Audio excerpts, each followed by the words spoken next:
Welcome to the channel Economics with AI. दोस्तों, classical international trade theories जैसे absolute advantage और comparative advantage सिर्फ cost advantages पर focus करती थीं और इसी को इंटरनेशनल ट्रेड का कारण मानती हैं। लेकिन हेक्सर ओलन थियरी ने ट्रेड को एक नए अप्रोच से समझाया कि भले ही comparative cost difference international trade का आधार है, इसका रूट कॉज फैक्टर एंडाउमेंट है जो यह कंपैरेटिव कॉस्ट डिफरेंस पैदा करते हैं। इसलिए इस थियरी को फैक्टर एंडाउमेंट थियरी या मॉडर्न ट्रेड थियरी भी कहा जाता है, क्योंकि ये इंटरनेशनल ट्रेड को किसी देश के रिसोर्स एंडाउमेंट के आधार पर जनरल इक्विलिब्रियम एनालिसिस का उपयोग करते हुए ट्रेड को दो मुख्य फैक्टर्स लेबर और कैपिटल के संदर्भ में प्रेजेंट करती है। दोस्तों, चलिए इस थियरी के बारे में विस्तार से समझते हैं।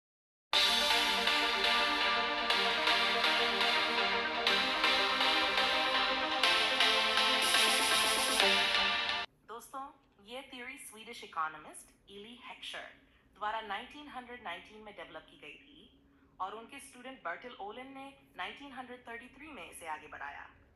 जैसे कि हमने कहा, हेक्सर ओलन अप्रोच के अनुसार डिफरेंट कंट्रीज में फैक्टर एंडाउमेंट्स में अंतर ही ट्रेड का अल्टीमेट बेसिस है। दोस्तों, इसलिए हेक्सर ओलन थियरी कहती है कि देश उन गुड्स में स्पेशलाइज, प्रोड्यूस और एक्सपोर्ट करेंगे जो उनके देश में प्रचुर मात्रा में उपलब्ध फैक्टर्स ऑफ प्रोडक्शन का उपयोग करती हैं, और उन गुड्स को इंपोर्ट करेंगे जो प्रोडक्शन के लिए स्केर्स फैक्टर्स का उपयोग करती हैं। इस आधार पर कैपिटल अबंडेंस वाला देश कैपिटल इंटेंसिव गुड्स में स्पेशलाइज, प्रोड्यूस और एक्सपोर्ट करेगा तथा लेबर इंटेंसिव गुड्स को इंपोर्ट करेगा। लेबर अबंडेंस वाला देश लेबर इंटेंसिव गुड्स में स्पेशलाइज, प्रोड्यूस और एक्सपोर्ट करेगा तथा कैपिटल इंटेंसिव गुड्स को इंपोर्ट करेगा। चलिए फैक्टर एंडाउमेंट थ्योरी के असम्पशंस के बारे में जानते हैं।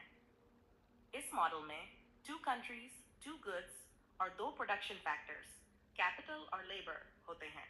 इसलिए ये एक 2x2x2 मॉडल है। दोनों कंट्रीज में सभी रिसोर्सेज पूरी तरह से एम्प्लॉयड होते हैं। प्रोडक्शन फैक्टर्स प्रत्येक देश के अंदर मोबाइल होते हैं, लेकिन देशों के बीच मोबाइल नहीं होते। दोनों कंट्रीज में रिलेटिव फैक्टर एंडाउमेंट्स अलग अलग होते हैं। दोनों कंट्रीज में टेस्ट्स और प्रेफरेंसेस समान होते हैं और उनकी डिमांड पैटर्न आइडेंटिकल होती है। कमोडिटी एक्स लेबर इंटेंसिव होती है और कमोडिटी वाई कैपिटल इंटेंसिव होती है, और यह दोनों देशों में समान रूप से लागू होता है। गुड्स और फैक्टर मार्केट्स में परफेक्ट कंपटीशन होता है। दोनों कंट्रीज के बीच फ्री ट्रेड होता है, यानी किसी भी प्रकार का टैरिफ, ट्रांसपोर्टेशन कॉस्ट या ट्रेड को रिस्ट्रिक्ट करने वाले अन्य फैक्टर्स प्रेजेंट नहीं होते। दोनों गुड्स को प्रोड्यूस करने के टेक्निक्स दोनों देशों में समान होते हैं। Law of constant returns to scale लागू होता है, यानी यदि इनपुट्स को डबल किया जाए तो आउटपुट भी डबल हो जाता है। दोस्तों, जैसे कि हमने कहा, हेक्सर ओलन थियरी ये प्रिडिक्ट करती है कि जिस देश के पास कैपिटल ज़्यादा अबंडेंट है, वह कैपिटल इंटेंसिव गुड को स्पेशलाइज, प्रोड्यूस और एक्सपोर्ट करेगा और लेबर इंटेंसिव गुड को इंपोर्ट करेगा। दूसरी ओर, जिस देश के पास लेबर ज़्यादा अबंडेंट है, वह लेबर इंटेंसिव गुड को स्पेशलाइज, प्रोड्यूस और एक्सपोर्ट करेगा और कैपिटल इंटेंसिव गुड को इंपोर्ट करेगा। फॉर एग्जाम्पल, अगर यूनाइटेड स्टेट्स के पास कैपिटल अबंडेंट है और इंडिया के पास लेबर अबंडेंट है, तो United states capital intensive goods जैसे कंप्यूटर्स को एक्सपोर्ट करेगा और लेबर इंटेंसिव गुड्स को इंपोर्ट करेगा। इंडिया लेबर इंटेंसिव गुड्स जैसे टेक्सटाइल्स को एक्सपोर्ट करेगा और कैपिटल इंटेंसिव गुड्स को इंपोर्ट करेगा। लेकिन what is a capital intensive good? Capital intensive good वह गुड होता है जिसे प्रोड्यूस करने के लिए ज़्यादा कैपिटल की ज़रूरत होती है।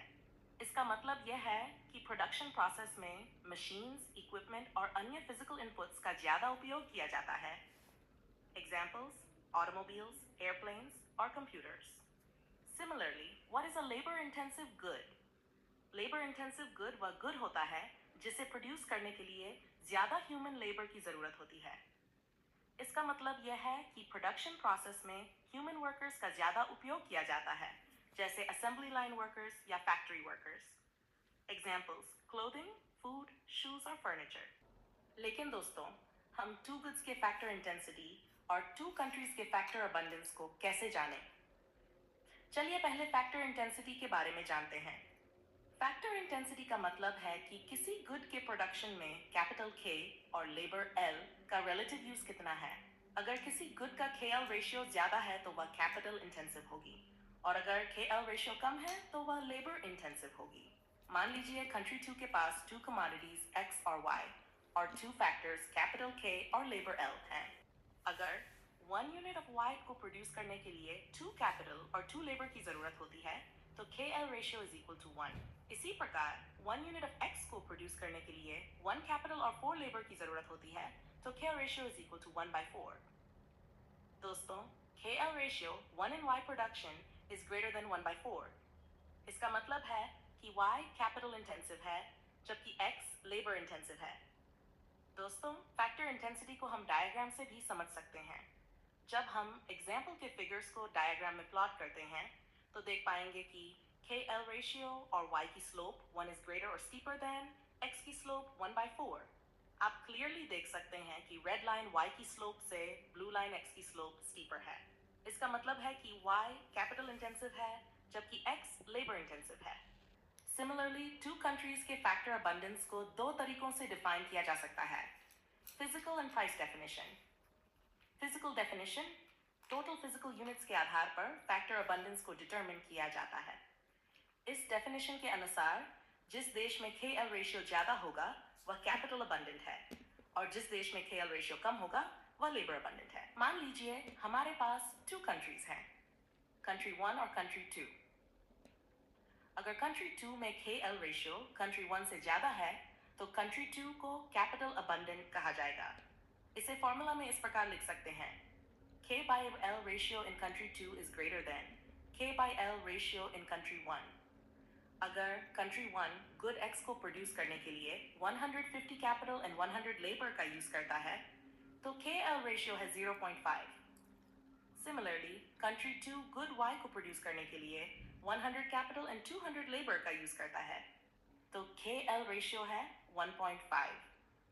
क्योंकि कंट्री 2 का KL रेशियो 1.5 कंट्री 1 के 0.5 से ज्यादा है, इसलिए कंट्री 2 को कैपिटल अबंडेंट कहा जाएगा। दोस्तों, प्राइस डेफिनेशन में रिलेटिव फैक्टर प्राइसेस के आधार पर फैक्टर अबंडेंस डिटरमिन किया जाता है। इस डेफिनेशन के अनुसार जिस देश में price ratio of capital and labour कम होगा वह कैपिटल अबंडेंट है, और जिस देश में price ratio of capital and labour ज्यादा होगा वह लेबर अबंडेंट है। इसका मतलब यह है कि KL प्राइस रेशियो कम होने का कारण यही है कि वह फैक्टर अबंडेंट है और इजीली अवेलेबल हो जाता है। इसे फॉर्मूला में इस प्रकार लिख सकते हैं, If price ratio of capital and labor in country 2 is smaller than the price ratio of capital and labor in country 1, तो country 2 को capital abundant माना जाएगा। मान लीजिए कंट्री 1 अगर गुड X को प्रोड्यूस करने के लिए 20 रुपीज का कैपिटल और 10 रुपीज का लेबर यूज करता है तो प्राइस रेशियो है 2। सिमिलरली, कंट्री 2 1 गुड Y को प्रोड्यूस करने के लिए 10 रुपीज का कैपिटल और 20 रुपीज का लेबर यूज करता है तो प्राइस रेशियो है 0.5। दोस्तों, क्योंकि कंट्री 2 में KL प्राइस रेशियो 0.5, कंट्री 1 की KL प्राइस रेशियो 2 से कम है, इसलिए प्राइस डेफिनेशन के अनुसार कंट्री 2 को कैपिटल अबंडेंट कहा जाएगा। दोस्तों, प्रोडक्शन फ्रंटियर के शेप के आधार पर भी फैक्टर अबंडेंस डिटरमिन किया जा सकता है। चूंकि नेशन 2 कैपिटल अबंडेंट है और Y एक कैपिटल इंटेंसिव गुड है, इसलिए नेशन 2 नेशन 1 के मुकाबले Y का ज्यादा प्रोडक्शन कर सकता है। चूंकि नेशन 1 लेबर अबंडेंट है और X एक लेबर इंटेंसिव गुड है, इसलिए नेशन 1 नेशन 2 के मुकाबले X का ज्यादा प्रोडक्शन कर सकता है। इसका नतीजा आप डायग्राम पर देख सकते हैं। X एक्सिस पर कंट्री 1 लेबर अबंडेंट है और X एक लेबर इंटेंसिव गुड है, इसलिए कंट्री 1 कंट्री 2 के मुकाबले X का ज्यादा प्रोडक्शन कर सकता है। इसलिए production possibility curve X axis में ज्यादा फ्लैट और वाइड होती है। Y एक्सिस पर कंट्री 2 कैपिटल अबंडेंट है और Y एक कैपिटल इंटेंसिव गुड है, इसलिए कंट्री 2 कंट्री 1 के मुकाबले Y का ज्यादा प्रोडक्शन कर सकता है। इसलिए production possibility curve Y axis में ज्यादा फ्लैट और वाइड होती है। दोस्तों, हेक्सर-ओलन ने बोला कि हर देश उसी गुड्स का प्रोडक्शन और एक्सपोर्ट करेगा जो उसके अबंडेंट फैक्टर का अधिकतम उपयोग करती है, और हर देश उस गुड्स का इंपोर्ट करेगा जो उसके स्केर्स और महंगे फैक्टर का ज्यादा उपयोग करती है। ये इसलिए क्योंकि जो फैक्टर्स अबंडेंट है वह सस्ता और आसानी से उपलब्ध हो जाता है, और जो फैक्टर स्केर्स है उसे इस्तेमाल करके प्रोडक्शन करना महंगा हो जाता है। इसलिए कंट्रीज उसे इंपोर्ट करके यूटिलिटी मैक्सिमाइज कर सकती हैं। तो दोस्तों, एक labour rich country labour intensive goods का स्पेशलाइज प्रोडक्शन और एक्सपोर्ट करेगी और कैपिटल इंटेंसिव गुड्स इंपोर्ट करेगी। दूसरी ओर, एक capital rich country capital intensive goods का स्पेशलाइज प्रोडक्शन और एक्सपोर्ट करेगी और लेबर इंटेंसिव गुड्स इंपोर्ट करेगी। इस प्रोसेस में ट्रेड करने से ही दोनों देश दोनों गुड्स ज़्यादा कंज्यूम कर पाएंगे और वेलफेयर मैक्सिमाइज करेंगे। दोस्तों, चलिए इस डायग्राम की मदद से इस थ्योरी को बेहतर समझते हैं। एक्स एक्सिस पर लेबर इंटेंसिव कमोडिटी एक्स और वाई एक्सिस पर कैपिटल इंटेंसिव कमोडिटी वाई को लिया गया है। एक्स एक्सिस पर पीपीसी के अनुसार कंट्री वन ज़्यादा कमोडिटी एक्स 70 प्रोड्यूस कर सकता है क्योंकि ये एक लेबर अबंडेंट कंट्री है। सिमिलरली, वाई एक्सिस पर कैपिटल अबंडेंट कंट्री 2 का पीपीसी के अनुसार ज़्यादा कमोडिटी वाई 65 प्रोड्यूस कर सकता है। जब कोई ट्रेड नहीं होता तो कंट्री वन पॉइंट ए पर और country two point A one पर प्रोड्यूस करते हैं। दोनों देश सेम IC1 पर वही कंज्यूम करते हैं जो वे प्रोड्यूस करते हैं, क्योंकि दोनों कंट्रीज का डिमांड पैटर्न और टेस्ट प्रेफरेंसेस आइडेंटिकल होते हैं। चूंकि डायग्राम में PA 1 से स्मॉलर और फ्लैटर है, नेशन 1 को X में कंपैरेटिव एडवांटेज है और नेशन 2 को Y में कंपैरेटिव एडवांटेज है। इसका मतलब है कि KL price ratio PA country 1 में कम है क्योंकि यह लेबर अबंडेंट है और लेबर सस्ता मिलता है। KL प्राइस रेशियो कंट्री 2 में ज़्यादा है क्योंकि यह कैपिटल अबंडेंट है और यहाँ लेबर महंगा मिलता है। फैक्टर अबंडेंस की पहचान के बाद ट्रेड शुरू होता है। Labour abundant country 1 commodity X का स्पेशलाइजेशन और प्रोडक्शन ज़्यादा करने लगता है और पॉइंट A से B पर पहुंच जाता है। इसी तरह capital abundant country 2 commodity Y का स्पेशलाइजेशन और प्रोडक्शन ज़्यादा करने लगता है और पॉइंट A1 से B1 पर पहुंच जाता है। पॉइंट्स B और B1 वे पॉइंट्स हैं जहां दोनों देशों की PPF उनकी रिलेटिव प्राइस लाइन PB को टच करती है। PB ही इंटरनेशनल एक्सचेंज प्राइस है जिस प्राइस पर अब ट्रेड होगा। दोस्तों, अब ज्यादा स्पेशलाइजेशन, प्रोडक्शन और ट्रेड बढ़ने के कारण दोनों countries higher indifference curve IC2 में E equals E1 पॉइंट पर कंज्यूम करें। कंट्री 1 के पास लेबर इंटेंसिव गुड X की CB अमाउंट से सरप्लस हो जाती है। कंट्री 2 के पास कैपिटल इंटेंसिव गुड Y की C1B1 अमाउंट से सरप्लस हो जाती है।